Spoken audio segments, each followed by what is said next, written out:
तो मुस्लिम personal law board की तरफ से भारत बंद सस्पेंड किया गया है। 3 अक्टूबर को होने वाला भारत बंद मुलतवी कर दिया गया है। कई धार्मिक प्रोग्राम की वजह से भारत बंद मुलतवी किया गया है। आपको बता दें चलें, AIMPLB की तरफ से भारत बंद की कॉल दी गई थी। 3 अक्टूबर को सुबह 8 बजे से लेकर दोपहर 2 बजे तक के लिए भारत बंद की कॉल दी गई थी। जल्द होगा अगली तारीख का ऐलान। AIMPLB ने यह भी कहा है क्योंकि त्योहारों का मौका है और ऐसे में लोग पुरअमन तरीके से त्योहार का एहतमाम कर सकें, इसको देखते हुए भारत बंद की कॉल को फिलहाल टाल दिया गया है। तो AIMPLB की जानिब से दी जाएगी जानकारी अगली तारीख को लेकर। आपको बता दें चलें, वक्फ कानून के खिलाफ होने वाला था बंद और 3 अक्टूबर को भारत बंद की कॉल दी गई थी AIMPLB की तरफ से, लेकिन फिलहाल उसको डिले कर दिया गया है, मुलतवी कर दिया गया है और अगली तारीख का ऐलान AIMPLB की तरफ से जल्द किया जाएगा। तो बड़ी खबर आपको बता रहे हैं, मुस्लिम पर्सनल लॉ बोर्ड की तरफ से भारत बंद की कॉल को फिलहाल मुलतवी किया गया है। इसी को लेकर और ज्यादा जानकारी हासिल करते हैं। हमारे नुमाइंदे सैयद मुबशिर इस वक्त हमारे साथ जुड़ गए हैं। मुबशिर, 3 अक्टूबर को भारत बंद बुलाया गया था, उसको फिर से मुलतवी करना पड़ा त्योहारों को देखते हुए।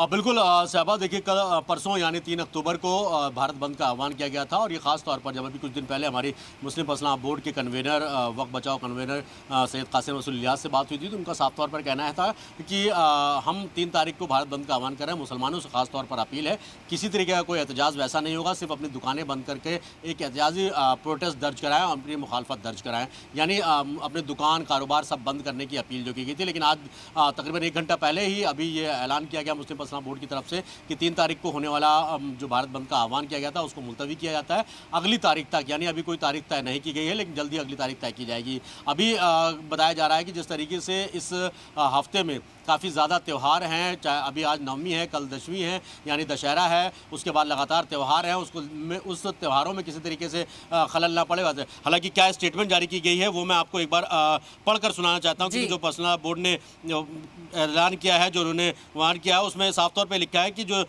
जानकारी के अनुसार देश के कुछ राज्यों में इन्हीं तारीखों के दौरान जो हमारे हमवतन भाई हैं, गैर मुस्लिम भाई हैं, उनके त्यौहार हैं और मुस्लिम पर्सनल बोर्ड के अध्यक्ष हज़रत मौलाना खालिद सफुल्लाह रहमानी की अध्यक्षता में बोर्ड के जो पदाधिकारी हैं उन्होंने ये बैठक बुलाई और बैठक में ये तय किया गया कि अभी जिस तरीके से त्योहारों का टाइम है, अगले 1 हफ्ते तक त्यौहार है, तो इसको देखते हुए जो 3 तारीख को भारत बंद का आह्वान किया गया था उसको मुलतवी किया जाता है और ये जो लड़ाई है हमारी वो जारी रहेगी। लेकिन 3 तारीख का प्रोटेस्ट जो है वो बंद किया अभी कैंसिल किया जा रहा है, अगली तारीख जल्द ही अनाउंस की जाएगी। यानी बिल्कुल, यानी अभी अगली तारीख को लेकर कोई फैसला सामने नहीं आया। मुबशिर, अगली तारीख को लेकर अभी इंतजार करना होगा जानकारी का।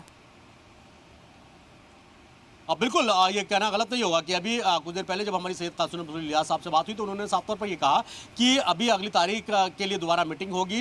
हालांकि आज मुंबई प्रेस क्लब में 3:30 बजे एक प्रेस कॉन्फ्रेंस रखी गई है और उस प्रेस कॉन्फ्रेंस में वक्फ को लेकर कई सारे दूसरे मजहब के लोग भी इसमें शामिल होने वाले हैं। उसमें मुस्लिम पर्सनल लॉ बोर्ड की भी नुमाइंदगी होगी। उन सभी चीज़ों पर जो राय है वो रखी जाएगी और किस वजह से और क्या वजह रही है इस प्रोग्राम को आगे करते हैं। लेकिन तारीखों का ऐलान फिलहाल अभी नहीं हुआ है, कहा कि दोबारा मीटिंग होगी और उनमें तारीखों का ऐलान किया जाएगा। बिल्कुल, कहीं ना कहीं भारत बंद की कॉल का जो जिक्र है वो हम काफी दिनों से सुन रहे थे मुबशिर, और ये भी कहा जा रहा है, कई तरह के रिएक्शन सामने आ रहे हैं कि जो AIMPLB है उसे सही तरह से बातचीत करनी चाहिए, मीटिंग करनी चाहिए ताकि सही तारीखों का और सही डायरेक्शन का फैसला किया जा सके। इससे कहीं ना कहीं एक लोगों में सस्पेंस रहेगा कि 3 को करना है कि बाद में करना है।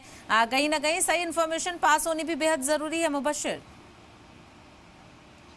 बिल्कुल, तभी एक प्रेस नोट जारी किया गया साहबा और उसमें साफ तौर पर रखा गया कि अभी जो त्यौहार चल रहे हैं और दूसरा सबसे अहम मसला मैं आपको बता दूं, आई लव मोहम्मद को लेकर देश भर में जिस तरीके से बवाल मचा है उसकी भी थोड़ा सा कहीं ना कहीं नजरअंदाज उसको नहीं किया जाता। मुस्लिम पर्सनल बोर्ड को ये भी खदशात नजर आते हैं कि अगर भारत बंद का आह्वान दिया तो कहीं बात खराब ना हो जाए, क्योंकि आई लव मोहम्मद को लेकर देश के अलग अलग हिस्सों में, चाहे हमने बरेली में देखा, हमने कानपुर में देखा, मध्य प्रदेश में देखा, राजस्थान में देखा, महाराष्ट्र में देखा, जिस तरीके से बवाल हुआ, जिस तरीके से जुलूस निकाले गए, जिस तरीके से पुलिस ने कार्रवाई की, जिस तरीके से गिरफ्तारियां हुई, उन सभी को भी नजरअंदाज नहीं किया जा सकता। इस वजह से भी ये प्रोग्राम कहा जा रहा है कि मुलतवी किया जा सकता है, उसको आगे बढ़ाया गया है कि ताकि ये जब मामले ठंडे हों उसके बाद वक्फ अमेंडमेंट एक्ट को लेकर जो तहरीक चलाई जा रही है मुस्लिम पर्सनल बोर्ड की तरफ से उसको आगे कंटिन्यू किया जाता है। हालांकि तारीख का ऐलान भी जल्द कर दिया जाएगा, ऐसा मुस्लिम पर्सनल बोर्ड का कहना है। बिल्कुल, कहीं ना कहीं तारीख को लेकर अब इंतजार करना होगा और क्योंकि मुबशिर यहाँ से ऐलान किया गया था और कहीं ना कहीं इसको हिमायत मिलनी भी शुरू हो गई थी। हमने देखा था कि अजमेर दरगाह ने भी इसको सपोर्ट किया था और कहा जा रहा था कि इस इसमें पूरा बढ़ चढ़कर हिस्सा लिया जाएगा और सुबह 8 बजे से लेकर दोपहर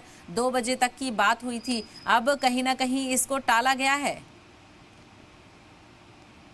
अब बिल्कुल देखिए, कल जब हमारी कुछ इलाकों में बात हुई, जो खासतौर पर जो मुस्लिम इलाके हैं वहाँ पर बात हुई, तो उन्होंने पूरी तरीके से इसका समर्थन किया था। और साफ तौर पर जैसा कि आपने जिक्र किया, सैयद सरवर चिश्ती हैं जो खानका सैयदादगान से हैं, जो ख्वाजा गरीब नवाज़ की दरगाह के जो है सजादा नशी हैं, वहाँ पर खादिम हैं, उन्होंने साफ तौर पर कहा था कि हम इसका समर्थन करते हैं और अजमेर पूरी तरीके से बंद रहेगा। यानी अजमेर के साथ साथ ख्वाजा गरीब नवाज़ की दरगाह के आसपास जितने मुस्लिम इलाके हैं, दुकानदार हैं, बिजनेस है, कारोबार है, वो पूरी तरीके से बंद रहेगा। तो इसका असर ज़रूर देखने को मिला था, लेकिन मुस्लिम फसला बोर्ड के इस कदम के बाद से अब आगे क्या होगा तो आने वाला वक्त बताएगा, लेकिन नई तारीखों का ऐलान भी जल्द किया जाएगा। दूसरी तरफ सबसे अहम चीज़ मैं आपको बता दूँ कि दिल्ली के भी कई इलाके थे, चाहे वो शाहीन बाग हो, अबुल फजल हो, ओखला, बटला हाउस या फिर जाफराबाद, शीलमपुर, मौजपुर, ये जितने मुस्लिम बहुल इलाके हैं पुरानी दिल्ली, वहाँ पर भी इसके असर देखने को मिल सकते थे। क्योंकि कुछ दिन पहले जब हमारी बात हुआ कि स्थानीय लोगों से हुई थी इन इलाकों में, तो उन्होंने साफ तौर पर कहा था वक्फ बचाओ आंदोलन में हम पूरी तरीके से साथ खड़े हैं मुस्लिम फसला बोर्ड के। जी बिल्कुल बिल्कुल, ये बड़ा फैसला लिया गया है और वहीं मुबशिर कहीं ना कहीं अब रिएक्शन भी सामने आ रहे हैं, लोग इसकी हिमायत कर रहे हैं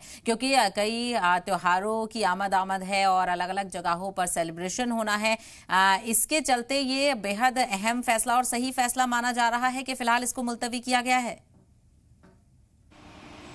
बिल्कुल, देखिए बिल्कुल बहुत अहम और बहुत ख़ास फैसला इस वजह से कह सकते हैं क्योंकि त्यौहार चल रहे हैं, दशहरा है, दिवाली है, इसी महीने 20 तारीख को, उससे पहले आज 9वीं है, कल 10वीं है। तो इस वजह से भी है कि आपसी टकराव ना हो किसी वजह से, जिसका खामियाजा फिर दोबारा भुगतना पड़ा। बरेली में हमने देखा किस तरीके से पुलिस ने लाठीचार्ज किया, सैकड़ों लोगों को अभी हिरासत में रखा गया है, सैकड़ों लोगों पर केस दर्ज किया गया है, उन सभी तो कहीं ना कहीं फूक कर कदम रखने वाली बात है और हालात को समझते हुए मुस्लिम फसला बोर्ड का फैसला सही माना जा रहा है फिलहाल। जी बिल्कुल, ऐसे में देखना बेहद अहम होगा कि अगली तारीख को लेकर आखिर कब तक ऐलान किया जाता है। मुबशिर, तफसील के लिए आपका बेहद शुक्रिया।